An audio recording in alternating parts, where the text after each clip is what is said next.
नमस्कार दोस्तों, मैं अंकुर उपाध्याय स्वागत करता हूं आप सभी का एक बार फिर से अपनी नई वीडियो में।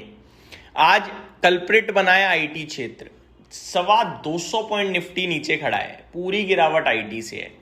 आईटी सेक्टर की अगर मैं पर्टिकुलरली बात करूं तो 5.5% नीचे है और आईटी सेक्टर का वेटेज निफ्टी में सेकंड नंबर पे हाईएस्ट है, पहले बैंकिंग फाइनेंशियल का है। आईटी अगर नीचे जाएगा ना, इतनी पोटेंशियल रखता है कि बाजार को नीचे घसीट देगा और आपको दिख रहा है आईटी 5.5% नीचे है, निफ्टी को 1% नीचे अकेले धकेल दिया है इसने। मैं आपको थोड़ा पॉइंट टर्म्स में कंट्रीब्यूशन बताता हूं। आज 225 पॉइंट नीचे निफ्टी खड़ा है, अकेले इन्फोसिस 72 पॉइंट नीचे धकेल रहा है। एचडीएफसी बैंक एक अलग सहारा मिल रहा है गिरावट में, क्योंकि आज उनका एक्स डिविडेंड ट्रेड कर रहा है शेयर, तो मैं इसको गिरावट ना मानकर एक्स डिविडेंड की वजह से नीचे ये कहूंगा, लेकिन फिर भी थोड़ा ज्यादा नीचे है। 19 रुपए नीचे है और 13 रुपए का एक्स डिविडेंड है, तो 6 रुपए समथिंग नीचे ही मानूंगा अभी भी।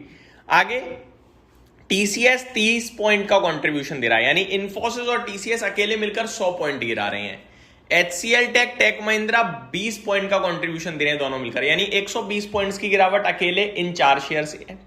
उसके बाद एचडीएफसी बैंक, आज के दिन ही उसे एक्स डिविडेंड था, तो भैया वो भी अनफॉर्चुनेट हो गया अचानक से, 60 पॉइंट वो गिरा रहा है, तो 180 पॉइंट की गिरावट मात्र 5 स्टॉक से है। ये रीजन है आज निफ्टी में बड़ा क्रैकडाउन दिख रहा है। अदरवाइज आईटी या एचडीएफसी का भी अगर आज एक्स डिविडेंड नहीं होता ना, तो बाजार इतना नीचे नहीं था। अब आते हैं आईटी पे। आईटी शेयर क्यों गिरे हैं, इसके बारे में तो मैंने रात में ही डिटेल शेयर कर दी थी। अगर नहीं देखी आपने रात वाली वीडियो में, शॉर्ट में बताता हूं।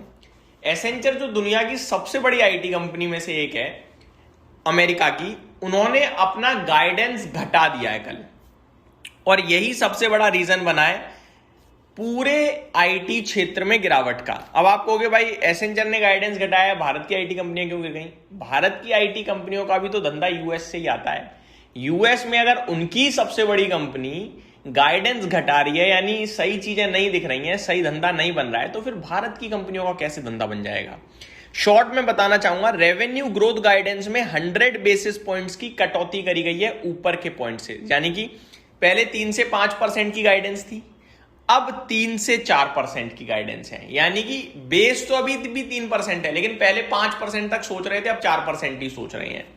दूसरी बात, पहले न्यू बुकिंग्स का, यानी नया काम जो धंधा जो आएगा, वो पहले अनुमान था मिड सिंगल डिजिट ग्रोथ का, यानी 3% हो सकता है, 3% तो लोअर मानूंगा मैं, 4, 5, 6 ये मिड सिंगल डिजिट हो गया, ठीक है। उसके बाद हाई हो जाता है, उससे पहले लो। अब लोअर सिंगल डिजिट है। अब लोअर सिंगल डिजिट में 1% हो सकता है, 2 भी हो सकता है, 3 भी हो सकता है, उसके बाद तो मिड चला जाता है ना। तो अब ग्रोथ बहुत कम रह गई है ऑर्डर विंस में, और ये बड़े कारण बने हैं एसेंचर के गिरावट के। एसेंचर का खुद का शेयर करीब 17-18% गिरा है कल के सेशन में, और जब एसेंचर इतना ज्यादा टूट गया तो फिर उसने पूरा प्रेशर बना दिया भारत की आईटी कंपनियों में। ऐसा नहीं हम आज गैप डाउन हो गए, कल ही आप देखते एडीआर को बुरा हाल था इनका। इन्फोसिस का एडीआर 10% नीचे बंद हुआ है। मैं तो कह रहा हूं हमारे देश में थोड़ा ठीक ट्रेड कर रहा है ये। अब आते हैं अपने कंपनीज पे। भैया जो हुआ सो हुआ, आगे क्या करें? देखो आज का दिन बहुत इंपॉर्टेंट है। जितनी ये नेगेटिव चीजें है ना, एक फैसला सब पॉजिटिविटी में बदल सकता है। अब मैं जो बोलने जा रहा हूं नोट कर लो। कल के सेशन में यू टर्न आ सकता है, पूरा आईटी क्षेत्र में बड़ी तेजी बन सकती है। ये एनालिसिस नहीं है, ये प्रिडिक्शन नहीं है, ये है एक न्यूज के बेसिस पे आपके साथ मैं शेयर कर रहा हूं। न्यूज हो सकती है सेबी की तरफ से, देखो अगर आ गई तो भाग जाएगा, नहीं आई नहीं भागेगा, कोई मेरा अनुमान नहीं है, लेकिन मैं आपको जानकारी दे रहा हूं।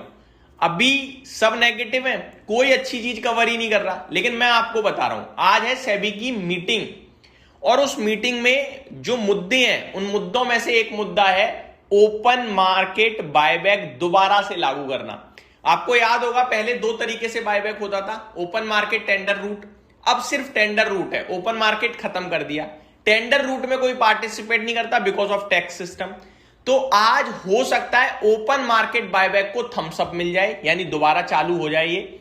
और अगर ओपन मार्केट बायबैक चालू होता है सेम टैक्स रेट पे, जो 12-12.5% है लॉन्ग टर्म कैपिटल वाला, तो ये सक्सेसफुल हो जाएगा, और उसके बाद आईटी क्षेत्र भाग सकता है। आपको क्यों भाई? ओपन मार्केट से बायबैक करने के लिए चाहिए होता है पैसा, और आईटी कंपनियों पे दबा के पैसा है।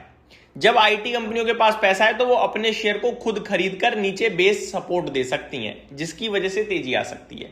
तो अगर ओपन मार्केट बायबैक को सेम टैक्स सिस्टम से अप्रूवल आया, जिसके चांसेस ज्यादा हैं, क्योंकि मैंने पहले कवर करी थी ये स्टोरी कि सेबी सोच रहा है, विचार कर रहा है ओपन मार्केट बायबैक लागू करने की दोबारा से।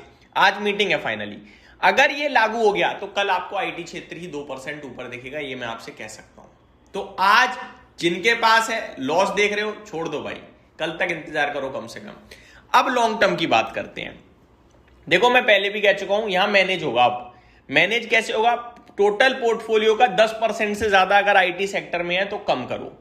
टोटल पोर्टफोलियो का मैक्सिमम 15% से ज्यादा नहीं होना चाहिए आईटी सेक्टर में। 15% ही है, लॉस में हो बैठे रहो, क्योंकि ये समय ये है सोचने का कि आईटी डूब जाएगा या आईटी सरवाइव कर जाएगा। इस वैल्यूएशन पे आईटी नहीं टिकेगा, यानी कि सस्ता है ये बहुत, बट अर्निंग स्लो डाउन है तो सस्ता न्यूट्रल हो जाएगा।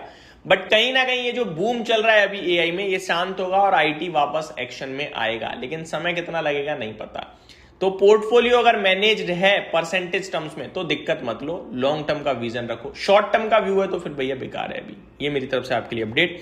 उम्मीद करता हूं जानकारी पसंद आई होगी। Thank you so much for watching this video. Have a great day guys.